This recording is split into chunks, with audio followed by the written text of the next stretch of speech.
Manship, your host on Musical Minutes. Well, today we're going back in history, some 3,000 years, to the time of King David, a lifelong musician and songwriter, and learn about his favorite instrument, the Kinnor. The Kinnor is an ancient Hebrew lyre, commonly used in sacred Old Testament music. It's the earliest stringed instrument named in the Bible. It was described by Josephus as a yoke lyre with a sound box, two arms, a crossbar, with gut strings, plucked either with fingers or a plectrum. The Kinnor wasn't a loud instrument, but a lyre designed for clarity, not projection. The earliest lyres appeared in Mesopotamia between 3000 and 2000 BC, as in this lyre from Ur of the Chaldeans, Abraham's birthplace. From 2000 to 1500 BC, lyres spread from Egypt north via trade and migration routes into the eastern Mediterranean countries, the Levant. Egyptian drawings provide some of the earliest clear depictions of the lyre, which became common to the Canaanite ritual and court life from 1800 to 1200 BC. The Bible credits the instrument to Jubal as the father of all who play the kinnor. Biblical instruments were from two classes: first, primitive and popular, and second, elaborate for temple use. The instrument became associated with shepherds, prophets, and kings. From 1000 to 586 BC, Jerusalem's first temple period, King David's use of the kinnor cemented its symbolic role in Israel. Under King David, music and religion became one. The kinnor was principally an accompaniment instrument. The Bible calls its sound pleasant and sweet. David played it, expressing his worship of God all his life, and wrote many songs called psalms. Temple musicians used kinnors in worship as well. They were even used during the transporting of the Ark of the Covenant. They were played by the elite and the lowly. The ancient Hebrews had two stringed instruments, the kinnor from the lyre family, and the nebel, a larger, deeper-voiced member of the psaltery family. The harp, however, had disappeared from the cultural records between 5000 and 3000 BC. Therefore, the kinnor is sometimes mistranslated as harp. In 722 BC, northern Israel was conquered and taken to Assyria in captivity. Illustrations from an Assyrian wall relief depict Hebrew lyre players taken into slavery to Nineveh. The instrument became a symbol of national memory. Psalm 137 quotes, "We hung our kinnors on the willows." After return from exile during the Second Temple period, kinnors continued use in temple music. From 332 BC to 70 AD, the kinnor spread northward to Greece and Rome.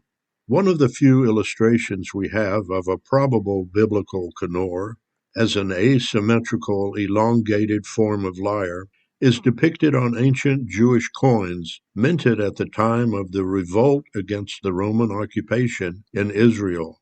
A similarity between the Hebrew and the Greek instruments is confirmed by the illustrations of a kinnor found on Jewish coins, which is very similar to the Greek lyre. The Greeks also developed the kithara, an elusive design of the ancient biblical instrument. The kinnor faded from Jewish practice after the Roman destruction of the Second Temple in 70 AD, but the term kinnor survived in Hebrew. It shifted its translation to later mean violin. The lyre continued in Byzantine and Middle Eastern music. Hebrew music traditions had been handed down orally without any system of notation.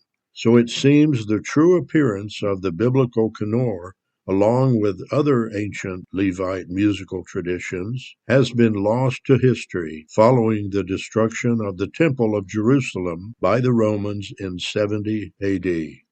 I designed and built my Kinnor based on archaeological diggings and museum drawings from the Old Testament period, some 3,000 years ago, during the time of David. It's rustic and sturdy, as would have been needed for a shepherd in the fields.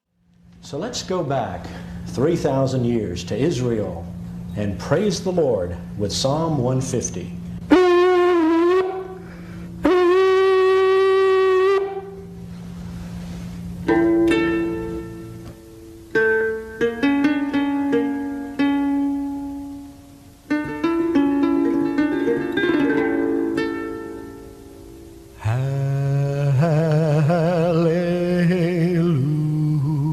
Hallelujah. Hallelujah. El Bikod Show.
The Kinnor, a rustic but soothing sound.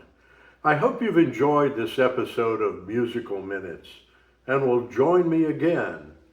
Until then, may God richly bless you as you pursue His creation of music and the instruments mankind has created for enjoyment.